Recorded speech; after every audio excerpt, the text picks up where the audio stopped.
Shri Venkateswara gold తాకట్టులో ఉన్న మీ బంగారాన్ని విడిపించి కొనబడును.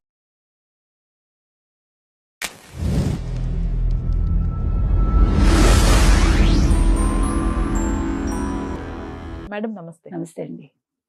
మేడం, నల్గొండ బస్ స్టాండ్‌లో ఒక చిన్న బాబుని వదిలేసి ప్రియుడితో వెళ్ళిపోవటం అసలు అత్యంత హేయమైన చర్యగా సోషల్ మీడియాలో వైరల్ అవుతోంది. అంటే 15 నెలల బాబుని వదిలేసి ప్రియుడి కోసం వెళ్ళటాన్ని ఎలా చూడాలి? ఇక మానవత్వం ఉందనుకోవాలా? లేదనుకోవాలా?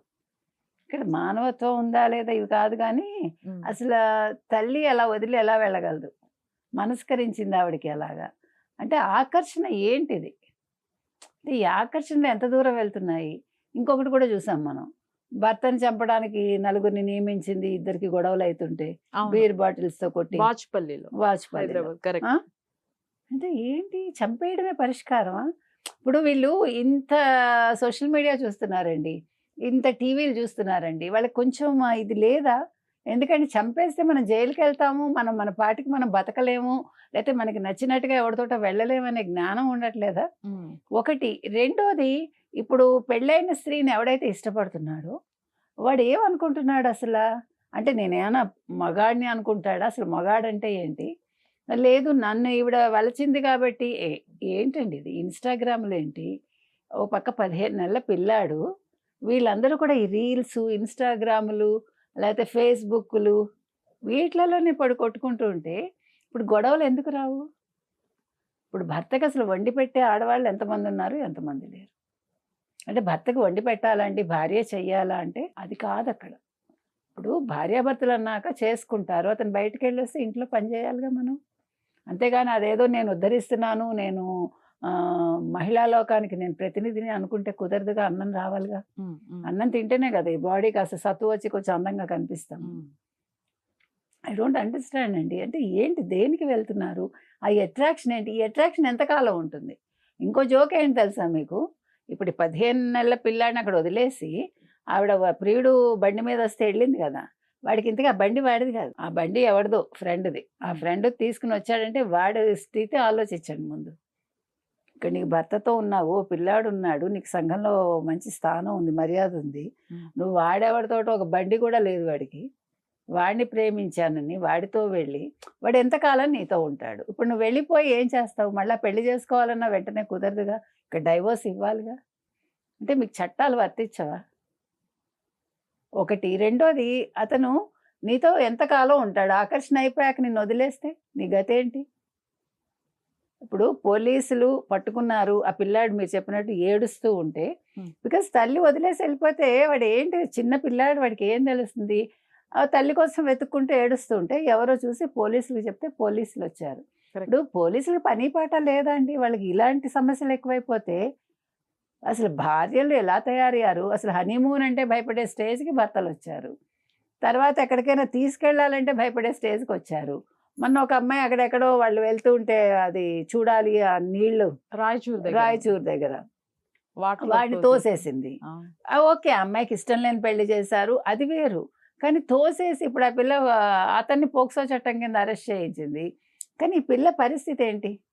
ఇప్పుడు తల్లిదండ్రులు కూడా ఆలోచించాలండి. మీరు ఇష్టం లేని పెళ్ళిళ్ళు బలవంతంగా చేయకండి. మీకు భారం అనుకుంటే వాళ్ళ లైఫ్ వాళ్ళని చూసుకోమనండి. బోల్డ్ మార్గాలు ఉన్నాయి కదా, వాళ్ళు వెళ్ళి బతకడానికి బోల్డ్ మార్గాలు ఉన్నాయి, హాస్టల్స్ ఉన్నాయి. వాళ్ళ కాళ్ళ మీద వాళ్ళని బతకమనండి. మీకు ఒకవేళ వాళ్ళకి ఇష్టం లేదు, ఆ పెళ్ళి బలవంతంగా చేసి ఎవరండి? ప్రజలు ఎవరు? సమాజం ఎవరు? చుట్టూ ఉండేవాళ్ళు ఎవరు? మనమే కదా. మనమే ప్రజలు, మనమే సమాజం, మనమే అంటాం, మనమే పడతాం. కాబట్టి మనం అండం మానేస్తే ఎదురువాడు అన్న పట్టించుకోవటం మానేయచ్చు. కానీ మన ఎదురువాడిని వేలెత్తి చూపించడం ఫస్ట్ మానేయాలి. అది మనం చెయ్యం. ఎవడింట్లో ఏది దొరుకుతుందా ముందు పొద్దున్న లేచాక, ఎవడికి మనం పక్కవాడికి దీన్ని చేరయ్యాలా, ఈ తపన ఎక్కువైపోతుంది. కాబట్టి ఇవాళ అసలు అమ్మాయిలు ఇలా చేస్తున్నారంటే 2 రకాలు. ఒకటి, మీరు చెప్పినట్టు ఈ సోషల్ మీడియా ఇన్ఫ్లుయెన్స్ ఎంత ఉందో, అదేవిధంగా వాళ్ళ ఇంటర్నల్గా వాళ్ళకు ఉండే ఇష్టాలేంటి, కోరికలేంటి. కోరికలన్నీ తీర్చలేరు తల్లిదండ్రులు, కానీ అసలు ఉన్నంతలో ఏమన్నా చేయగలరా? లేదు, ఈ పెళ్ళి అమ్మాయికి ఇష్టమా కాదా? ఈ అమ్మాయి ఏం చేయాలనుకుంటుంది? చదవాలనుకుంటే చదివించండి. ఇప్పుడు మీకు బోల్డ్ ఫెసిలిటీస్ వచ్చాయి, ప్రభుత్వం కూడా చాలా ఇస్తోంది కదా రాయితీలు. ఎందుకు మీరు పెళ్లి వైపే మొగ్గుతారు? లేదు, పెళ్లి చేసేటప్పుడు నీకు ఇష్టమా కదా క్లియర్‌గా అడగండి. ఆ వయసు తేడా కూడా చూడండి. పెద్దవాడికి ఇచ్చి పిల్లల్ని చేస్తే పూర్వం రోజులు కాదు నోర్లు మూసుకుని కాపురాలు చేసుకోవటానికి కదా! అవును. కాబట్టి చెప్పొచ్చేదేంటంటే ఇప్పుడు ఈ అమ్మాయి చేసిన దాంట్లో అసలు అమ్మాయి బాధ ఏంటో కూడా తెలుసుకోవాలి. కానీ పిల్లాడిని వదిలేయటం అనేది తల్లిగా చాలా తప్పు. ఎందుకంటే చిన్న పిల్లాడు నోరు వాయి లేదంటారు చూడండి అట్లా. సో పోలీసులు ఏం చేశారు, ఆ భర్తని పిలిచి ఆ సీసీటీవీ ఫుటేజ్ చూసి వాళ్ళని పట్టుకుని మళ్ళా ఆ పిల్లాడి ద్వారా అంటే ఆ పిల్లాడు ఎవరు ఏంటి అన్నీ కనుక్కొని ఆ పిల్లాడు ఆ తల్లిని గుర్తుపెట్టాడు ఫోటోలో, ఆ కెమెరాలో. హ్మ్. అప్పుడు మొత్తానికి ఎలాగో ఆ తండ్రిని పిలిపించి పిల్లాడిని అప్పగించి వాళ్ళని పిలిచి కౌన్సిలింగ్ ఇచ్చారు. కానీ ఆ పిల్ల ఇతనితోటి వెళ్ళిందా లేదా మనకు తెలీలా. కానీ ఆ తీసుకెళ్ళిన వాడికైనా బుద్ధి ఉండాలి, వెళ్ళిన వాడికైనా బుద్ధి ఉండాలి. లేదా ఇద్దరికీ ఉండాలి. ఇక్కడ మీరు ఆలోచించుకోండి. పిల్లల్ని కనేసి వాళ్ళని వదిలేసి వాళ్ళని సమాజంలో వాళ్ళని అనాథలుగా చేసి వాళ్ళు రేపొద్దున్న ఎందుకు కాకుండా పోయి రోడ్ల మీద తిరుగుతూ అంతే కరెక్ట్. కదండి. యెస్. ఇప్పుడు భర్త చూస్తాడు. ఇప్పుడు భర్తకు కూడా ప్రాబ్లం వస్తే మీరు భర్తలను కూడా చంపేస్తే పిల్లల్ని ఎవడేం చూస్తాడు? అసలు కనకండి అలాంటప్పుడు. లేదు, మీరు క్లారిటీతో మీ జీవితాన్ని మీరు ముందే నిర్ణయించుకోండి. నేను వీడిని చేసుకోను.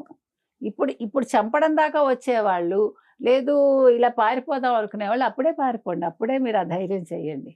పెళ్ళికి ముందే ఆ ధైర్యం చేస్తే పేరెంట్స్‌తో మాట్లాడండి. వినకపోతే ఒప్పించండి. ట్రై చేయండి. లేదు పోలీస్ స్టేషన్‌కెళ్ళండి. మీకు అవకాశాలున్నాయి కదా! అవును. పోలీస్ స్టేషన్‌కెళ్ళి మీ కష్టం చెప్పుకోండి. నాకు ఈ పెళ్లి ఇష్టం లేదండి. నాకు చదువుకోవాలనుంది.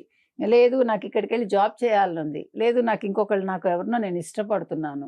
గొడవలేని పద్ధతి. ఇప్పుడు ఇంత గందరగోళం చేసుకొని మీరు బయటపడి, కుటుంబాన్ని బయటపడేసి, ఆ పిల్లాడిని అనాథగా చేసి ఇన్ని చేసే బదులు, ఈ తెలివి, ఈ జ్ఞానం ముందే ఉండాలి. లేదు అప్పుడంతా బానే ఉందండి.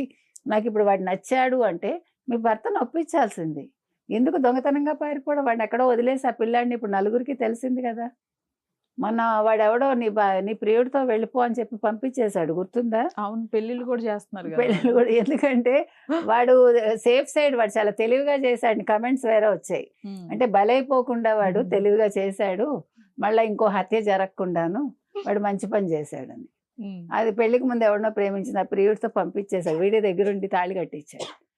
ఏం చేస్తాడు? చస్తాడా? ఇప్పుడంతా సీన్‌లు రివర్స్ అయిపోయాయి. మనం గతం వేరు, ఇప్పుడు వేరు. చలం గారు రాసిన 'మైదానంలో' ఎవడితో వెళ్ళిపోతుందో లాయర్ భార్య, హ్మ్. ఆ ప్రియుడికి ఈవిడెళ్ళి మళ్ళా వాడికి ఎవడినో తీసుకొస్తుంది చూడండి, తారుస్తుంది. అవును. సో, అప్పుడు సిట్యుయేషన్ ఇప్పుడు రివర్స్ అయిందనమాట. కాబట్టి ఇప్పుడు చలం గారు లాంటి వాళ్ళు ఏం రాసేవాళ్ళో మనకు తెలీదు. హ్మ్. మొత్తానికి ఇవాళ సిట్యుయేషన్ ఇదండి. సో, ఇది సమాజంలో ఈ జాడ్యం మాత్రం పెరగకూడదు. మనం అంటే ఓ పక్క నవ్వు, ఓ పక్క బాధ మనకే అర్థం కావట్ల. కాబట్టి క్లారిటీతో పిల్లలుండాలి. వద్దనుకుంటే చెప్పే ధైర్యం ఉండాలి. ఈ ఆకర్షణలకు లొంగిపోయి, ఇది నిజంగా ఎంతకాలం ఈ ఆకర్షణ ఉంటుంది? మిమ్మల్ని మీరు టెస్ట్ చేసుకోండి. నేను ప్రతిసారి చెప్పేదది. ఇవన్నీ టెంపరరీ అనుకోండి. మీరప్పుడు ఏమవుతారు? నడి రోడ్‌లో నిల్చుంటారు.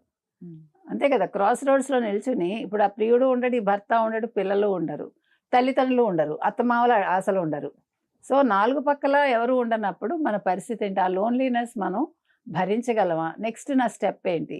నన్ను ఎవరు ఆదరిస్తారు? నా భుక్తి ఎలాగ? ఇవన్నీ ఆలోచించుకోవాలి. ఇప్పుడు ఏదో వాడు రమ్మన్నాడు నేనెళ్ళిపోయాను. బికాజ్ మీరు ఇంత చూస్తున్నారు కదా! పూర్వం అంటే ఈ సోషల్ మీడియా లేదు. ఇంత ఎక్స్‌పోజర్ లేదు. ఇప్పుడు మీకు అన్నీ ఎక్స్‌పోజరే. అన్నీ అతే.